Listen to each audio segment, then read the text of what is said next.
Neema ya Bwana wetu Yesu Kristo na upendo wa Mungu na ushirika wa Roho Mtakatifu ukae nasi sote sasa tunapolisikia neno lake la uzima. Amen. Tutulie na kuomba. Mtakatifu Mungu wetu, Baba Mwenyezi, tunakushukuru kwa siku hii ya leo, siku ya Pentekoste, tunapokumbuka ukitupa ahadi ya kweli ya Roho Mtakatifu kulishukia kanisa lako. Tunakusihi uwe katikati yetu, tukupokee baraka hizo za Roho Mtakatifu, sisi na watoto wetu wanaopata kipaimara leo na washirika wote, tukakumbushwe nguvu hii ya pekee ambao umelipa kanisa lako, na hivyo ukalipa ujasiri wa kulitangaza neno lako la kweli. Endelea kuwa pamoja nasi kipekee sasa tunapotafakari ujumbe wa neno lako. Kafungue masikio ya mioyo yetu, neno lako ambao ndio kweli lituonyeshe njia, nasi tuifuate, tukaurithi uzima katika Kristo Yesu Bwana wetu. Amen. Neno la Mungu tunalopewa ni lile kutoka kitabu cha nabii Isaya mlango wa 40 mstari ule wa kwanza mpaka wa 5. Isaya 44 mstari wa kwanza mpaka wa 5. Neno hili nalirudia tena kulisoma, nasoma katika jina la Bwana. Lakini sikia, Yakobo mtumishi wangu, na Israeli niliyekuchagua. Bwana aliyekufanya na kukuumba toka tumboni, yeye atakaye kusaidia asema hivi: usiogope, Yakobo mtumishi wangu, na wewe Yeshuruni niliyekuchagua. Kwa maana nitamimina maji juu yake aliye na kiu, na vijito vya maji juu ya mahali pakavu. Nitamwaga roho yangu juu ya wazao wako, na baraka yangu juu yao utakao wazaa. Nao watatokea katika manyasi kama mierebi katika mifereji ya maji. Mmoja atasema, mimi ni wa Bwana, na mwingine atajiita kwa jina la Yakobo, na mwingine ataandika juu ya mkono wake kwa Bwana, na kujiita kwa jina la Israeli. Amen. Na tukae.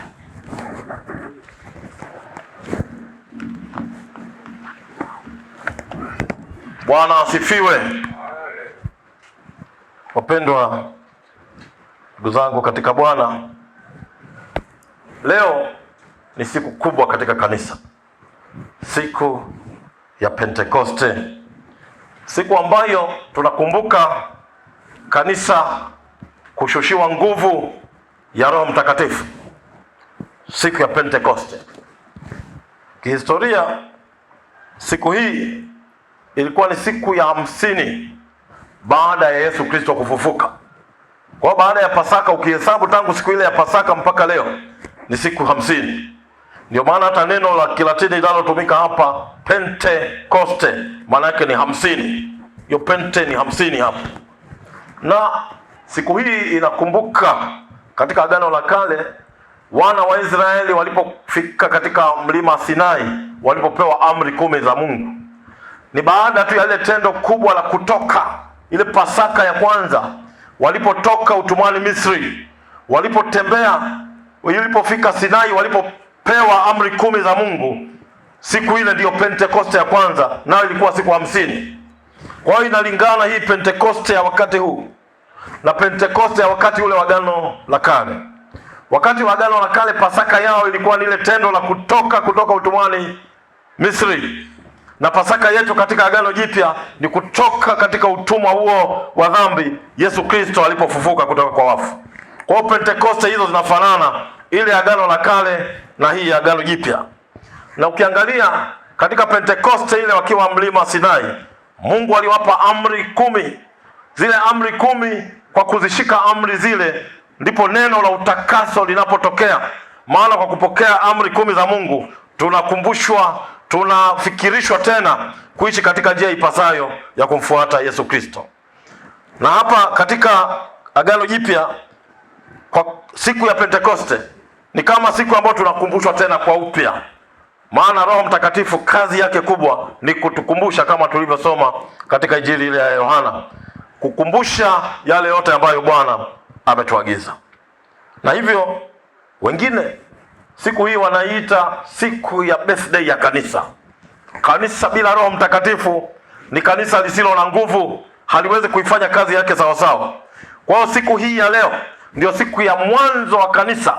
Lilizaliwa siku ya Pentekoste, kanisa rasmi ambalo limepewa Roho Mtakatifu likaenda kuhubiri habari njema. Kama mnavyokumbuka, Yesu Kristo alipofufuka, kabla ya kupaa, akawaambia wanafunzi wake, tazama, mimi nitakuwa pamoja nanyi, mwenende ulimwenguni mote mkaihubiri habari njema, na mimi nitakuwa pamoja nanyi hata ukamilifu wa dahari. Ni kwa uwepo wa Yesu Kristo hawa wanafunzi walishika habari hiyo ya kuhubiri habari njema katika ulimwengu mzima, ikatufikia mpaka huku Mwangoi, ikafika mahali popote kwa kupitia nguvu ya Roho Mtakatifu aliyewaimarisha na kuwasimamisha katika kweli. Na ni kwa njia ya Roho Mtakatifu ambao Yesu aliwaahidi kwamba sitawaacha peke yenu, nitawatumia huyo msaidizi ambaye atawatia nguvu, atawaimarisha, atawasimamisha popote mtakapokwenda. Ni kwa njia hiyo ya Roho Mtakatifu kwamba wanafunzi walisimama. Humo katikati wengine walikutana na majanga makubwa. Hawa wakina Yakobo, wakina Yuda, wakina Yohana, wakina Petro walifanywa mambo mabaya. Wakati mwingine walipigwa, waliadhibiwa bila makosa yoyote, lakini kwa kuwa wana nguvu ya Roho Mtakatifu ndani mwao, waliendelea kusonga mbele. Bwana Yesu asifiwe. Walisonga mbele sana, waliendelea hivyo. Nakumbuka hata Stefano yeye alikuwa shahidi. Alihubiri neno la Mungu. Neno lile lilipoingia masikioni mwa watu, masikio yao yakawasha. Akawaambia, ninyi waovu mliomsulubisha Yesu Kristo, leo nitawaambia habari zake. Wakamwambia, nyamaza. Akasema, sitanyamaza. Wakachukua mawe wakampiga mpaka Stefano akafa. Na karibia anakata roho, akasema, Bwana uwasamehe, kwa sababu hawajui walitendalo. Na kwa kifo cha Stefano kanisa liliendelea sana, maana kila aliyetoka pale alivyoshuhudia Stefano anapigwa mawe mpaka dakika ya mwisho bila kuikana kweli. Alipokwenda huko maeneo mengine kutoka pale Yerusalemu, alienda na ujumbe ule kutangaza habari za Yesu Kristo aliyefufuka. Kanisa likasambaa. Kwa hiyo kumbe hata katika mateso kanisa linazidi kusambaa. Bwana Yesu asifiwe. Maana wale walioteswa hawakai kimya, wanaondoka na ujumbe wa kuwapelekea watu wengine. Hivyo katika mateso kanisa liliendelea kusambaa sana. Paulo na Sila walifungwa gerezani, wakaimba nyimbo za kumsifu Mungu wakiwa gerezani. Na hata huko kufungwa kwao ni kama walifungwa tu kwa kusingiziwa, lakini wakaimba usiku kucha. Vifungo vya gereza vikafunguka, milango ikafunguka. Mlinzi wa gereza akachukua upanga, anataka kujimaliza.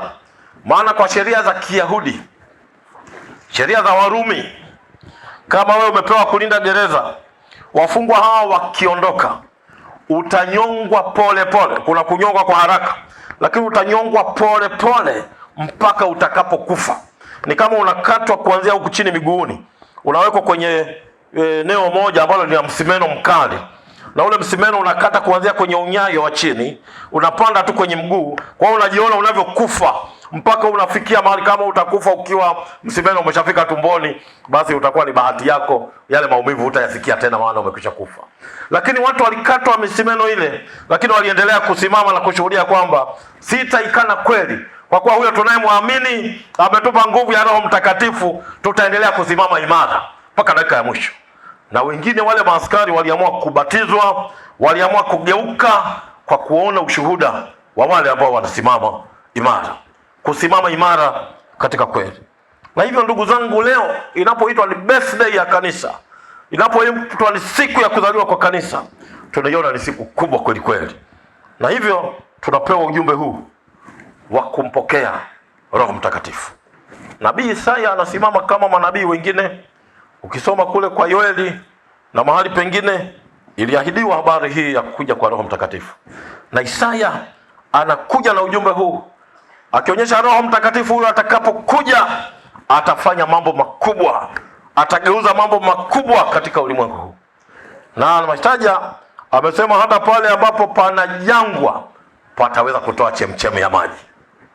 Na nataka kutumia picha hii Yohana, kwamba pale ambapo pana ukame mkubwa pataanza kububujika neema, kwa sababu Roho Mtakatifu anakuja kwa nguvu katika kanisa, akija kugeuza mambo ya kale yageuke yawe mapya, mambo mabaya yageuke yabadilike. Na ndio maana anatumia lugha hii kwamba penye jangwa patabadilika, patoe chemchemi ya maji. Maana mahali pengine amesema hata mwanambuzi atakuwa pamoja na simba, na simba hataweza kumrarua tena. Simba mwenye njaa ataendelea kumuona kama mwenzake, mnyama mwenzake ambaye ataishi naye. Hivyo siku ya leo kanisa linaahidiwa nguvu hii ya kupokea Roho Mtakatifu, na kwa kutumia neno hili ambalo Isaya analiweka mbele yetu, anataja mambo makubwa akisema atafanya kizazi kipya cha wana wa Mungu. Na kizazi hiki kinachofanywa cha wana wa Mungu kwa upya ni kwamba watu watageuzwa nia zao, watageuzwa maisha yao, watageuzwa tabia zao, kwa kuwa Roho wa Mungu atakuwa amedhihirika katika maisha yao. Tena atawavusha watu kutoka giza kuingia kwenye nuru ya kweli. Na hili ndilo jambo kubwa ambalo siku ya leo sisi tunapaswa kulielekea na kujifunza katika ibada hii, kwamba kwa kupokea nguvu ya Roho Mtakatifu, sisi sote tukikunjua mikono yetu na kupokea nguvu hiyo ya Roho Mtakatifu, kanisa litaendelea kusimama imara, kanisa litasonga mbele katika kuendelea kumtumikia Mungu wetu. Usione watu wanafanya kazi hizi kubwa nyakati hizi tena zenye mambo mbalimbali magumu, ni kwa kuwa Bwana ametoa Roho wake Mtakatifu. Na hivyo wito wangu kwa washirika wote ni kufungua masikio yetu, kufungua mioyo yetu, kupokea hiyo nguvu kwa upya, kumwombea Mungu tujaze Roho wako Mtakatifu. Kama kuna mahali ambapo tumelegea, tujaze kwa upya nguvu yako, ili tukasimame upya kukutumikia. Nimeangalia hata hii sadaka ya deni, watu jinsi wanavyojitoa. Ndugu zangu, hatukuanza kwa ulegevu. Tangu mwaka ule nilipokabidhiwa dayosisi hii mwaka 2021 tarehe 9 mwezi wa 5, ambapo sasa imetimia miaka 4, tumepokea deni hili kubwa la bilioni 7.6. Lakini deni limeendelea kushuka na kupungua mpaka mwezi wa 4 tarehe 1 tumeanza na deni la bilioni 4.1. Maana yake linaendelea kupungua. Tutakapotoa ile taarifa ya miezi hii mitatu mingine, deni litakuwa limeshapungua sana. Ni kwa sababu watu wa Mungu katika dayosisi hii ambao Roho wake amewagusa, amewaamsha kwa upya, wamesimama na kumtolea Mungu wao, kumtumikia, ili mali za kanisa zisiuzwe. Mimi nawaombea nguvu hiyo ikaendelee kuwepo kwa wingi sana kwa kila mmoja. Tena najua kuna wanaotukatisha tamaa wakati mwingine. Nilikutana na msharika mmoja mahali fulani, anawakatisha wengine tamaa. Anasema mimi sitaki kutoa hilo deni, mimi sitatoa sadaka hiyo. Nikajua tu huyu ni wa kuombea ili Mungu amjaze kwa upya nguvu ya Roho wake, aweze kusimama kwa upya na kuona utumishi wake, kwamba pamoja na hayo yote tunayo sababu ya kumshukuru Mungu na kumtolea Mungu katika maisha yetu. Na nashukuru kwamba wale wanaoelewa wamebadilika na wameamua nao kuungana na Wakristo wenzao kumshukuru Mungu wao kwa njia ya deni. Maana yake nini? Kwa njia ya sadaka zetu tunapokea wajibu na sisi wa kwenda kuhubiri neno la Mungu. Maana hatuwezi kwenda wote huku na huko, lakini kupitia sadaka zetu tunakwenda, kila mmoja anatoka kwenda kuhubiri habari njema, kama Kristo alivyoahidi, mimi nitakuwa pamoja nanyi mpaka mwisho wa dahari. Maana yake atakutumia wewe, atatumia mali zako, atatumia yale Mungu aliyokujalia, zile baraka alizokupa, kubeba ujumbe wa kufikisha kwa watu wengine. Niwatakie baraka za Mungu siku ya Pentekoste ya kuzaliwa kwa kanisa. Basi tukabadilishwe kwa upya. Mwenye moyo mgumu wa kutokumtolea Mungu matoleo yake abadilishwe kwa upya, kama neno linavyosema, hata pale kwenye jangwa chemchemu ikatokeze. Utashangaa Wale ambao walikuwa hawatoi hata sadaka zao, Mungu atawagusa wakatoe kwa upya, wakajitoe kwa upya kwa kazi ya Mungu, kwa Roho Mtakatifu amewagusa. Na kipekee vijana wangu ninyi ambao mnapata kipaimara siku ya leo, sasa mnakiri kwa midomo yenu kwamba mmekuwa Wakristo watu wazima. Mkashike hilo, mkasimame imara, mkijua kwamba sisi tumeitwa kama Wakristo watu wazima, tukaishuhudie kweli, tukaisemee kweli, tukasimame katika kweli. Hiyo kweli itawaweka huru. Na najua siku hizi kwa ajili ya mafundisho potofu ambayo yanaingia katika ulimwengu, mtafundishwa mafundisho mbalimbali, mafundisho potofu mengi. Msiyafuate mafundisho haya. Mtu mmoja yeye akajiita yeye ndio Roho Mtakatifu kule Zimbabwe. Alikuja akawaambia watu, na naona imeingia hata huku kwetu, akasema jamani, huyo Roho Mtakatifu ambaye Mungu alituahidi Yesu Kristo alipopaa kwenda mbinguni, akaahidi nitawatumia Roho Mtakatifu, huyo Roho Mtakatifu ndio mimi. Sema jamani, Roho Mtakatifu wetu mtu kabisa mweusi Roho Mtakatifu kabisa anapita, asema ndio mimi. Na kuna watu wengine nafikiri, sijui siku hizi vichwa vya watu haviko vizuri sana, eti wanamfuata. Tunakwenda wapi jamani, huyo amesema huyo baba ndio huyo Roho Mtakatifu, tunamfuata. Vijana wangu, msije mkafuata mambo haya, msije mkafuata. Tena yule mmoja aliyejiita Roho Mtakatifu asema hata hayo mawasiliano yangu mimi na Mungu ninayo, hata namba ya simu ya Mungu ninayo. Anayo. Akaitaja ile namba, niliandika 0689 41 62 35. Ameandika. Watu labda nitaje kwa polepole, kuna wanaoiandika hapa. Labda ni wale wanaonakili namba hii ili waweze kumpigia baadaye Mungu. 065. Mmemaliza kuandika, wanaoandika ni watu wana mbwembwe hizo. Anajiita eti ana simu, ana namba ya simu ya Mungu. Tena anajidai kabisa, asema hebu subiri, wewe umekuja unataka kutoa sadaka yako, utulie kwanza niongee na Mungu, alafu baadaye utoe sadaka yako. Anakoroga ile namba, anapiga halo, labda ana mtu fulani amekaa kwenye chumba huko, unasikia huko anasema halo na basi anamwambia baba, niko na mama huyu ana magonjwa hapa, nataka apone. Asema basi muambie atoe sadaka yake. Mama watu anatoa sadaka, jamaa anachukua zile pesa, anatajirika, lakini kwa sababu ni uongo, huyo mama anaendelea na magonjwa yake. Ndugu zangu, tusidanganywe katika nyakati hizi. Tusidanganywe. Na naona watu wanadanganywa sana siku hizi. Watu wamedanganywa mno. Wamedanganywa. Tusimame imara. Tusikubali mafundisho haya. Ni mengi yanayoendelea katika ulimwengu. Roho Mtakatifu ni huyo mmoja ambaye ametoka katika Baba na Mwana, kama tulivyokiri katika imani ile ya Nikea. Atokaye katika Baba na Mwana, huyo Roho Mtakatifu wa kweli, huyo atatuweka katika kweli yote. Na huyo atatufunulia pia. Wakija watu wenye mafundisho ya ovyo hayo, mafundisho mapotofu hayo, atatuonyesha ile kweli, kwamba hili ni la uongo, tuliache, tuishike ile kweli.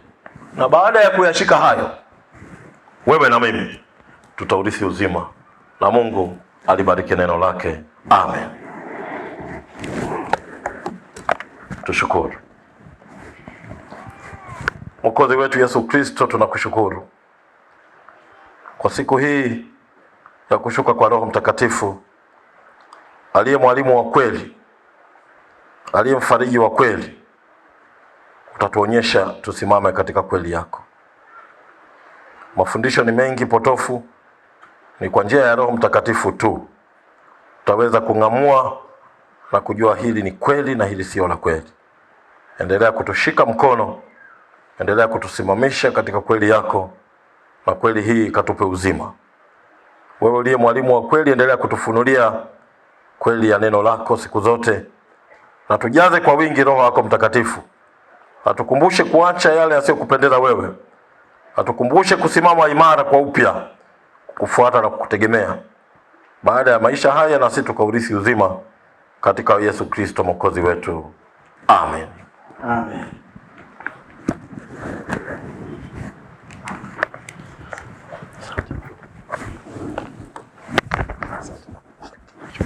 Bwana Askofu, tunakushukuru kwa ujumbe ambao umesema na maisha yetu, na mimi ni shuhuda wa haya ambayo yanasemwa. Ile ya kupiga simu sikuwa nayo, ila kwenye mkutano mmoja wa UKWATA, mkutano wakati wa Pasaka, kikundi kimoja cha kusifu na kuabudu waliimba wimbo unaosema halo mbinguni nataka gari, halo mbinguni. Wanapiga simu kabisa, halo mbinguni nataka gari, halo mbinguni nataka hela, wimbo ambao umetungwa na mmoja wapo wa waimbaji na ni mafundisho kutoka kwa baadhi ya manabii. Kwa hiyo hii si jambo la kutunga, si jambo la kuzusha. Wapo, ingia kwenye mitandao utakutana na watu wa namna hiyo, lakini ujumbe huu unaotuelekeza na kutuonya basi na tuuchukue utufae kwa maisha ya utumishi huu, ili tusije tukapotea na hali tumesikia kwa masikio yetu. Basi Askofu, Mungu akubariki. Basi tunapokea kwa moyo wa shukrani na kutendea kazi neno ambalo Mungu ametusikizisha siku ya leo. Mungu akubariki na atusaidie kutenda sawasawa na neno la Mungu. Wakati